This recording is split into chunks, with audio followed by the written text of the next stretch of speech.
जैसा आपको पहले बताया कि ज्यादातर घरों में मान्यताओं के अनुसार अष्टमी तिथि पर कन्याओं को भोजन कराया जाता है, उनकी पूजा की जाती है। इसका महत्व क्या है और इसके नियम क्या हैं? देखिए, अगर हम हिंदू परंपरा की बात करें, हिंदू शास्त्रों की बात करें, तो नवरात्रि केवल व्रत और उपवास का पर्व नहीं है कि आप व्रत रख लिए, आप उपवास कर लिए, नवरात्रि पूरी हो गई। ये नारी शक्ति के और कन्याओं के सम्मान का पर्व भी है। यानी अगर आप नारियों का, स्त्रियों का सम्मान करते हैं, बालिकाओं का सम्मान करते हैं, तभी नवरात्रि आपके लिए फलदायी है। अब चूंकि कन्याओं का, स्त्रियों का सम्मान होता है, इसीलिए नवरात्रि में कुंवारी कन्याओं को पूजने और भोजन कराने की परंपरा पाई जाती है।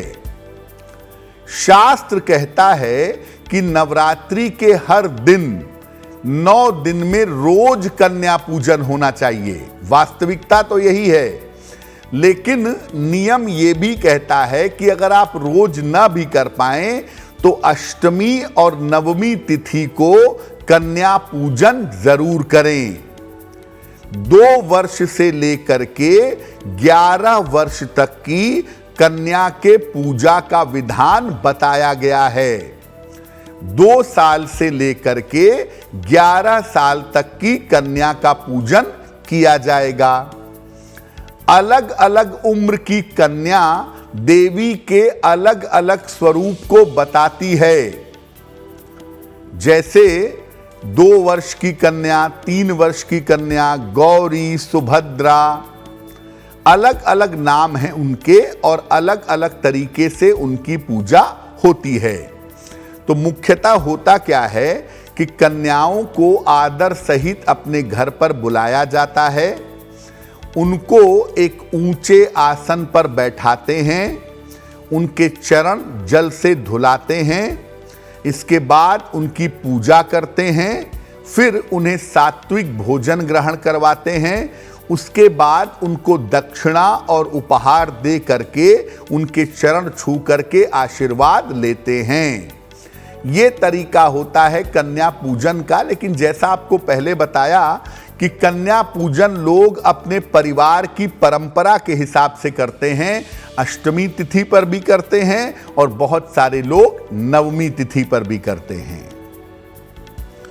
अष्टमी तिथि माता गौरी की तिथि है और माता गौरी की 2 तरह से पूजा होगी। पहले भी आपको बताया, फिर से बता दें।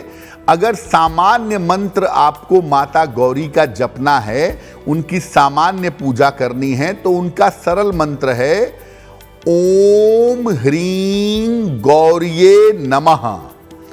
ओम ह्रीं गौर्ये नमः, इस मंत्र का आप जप कर सकते हैं।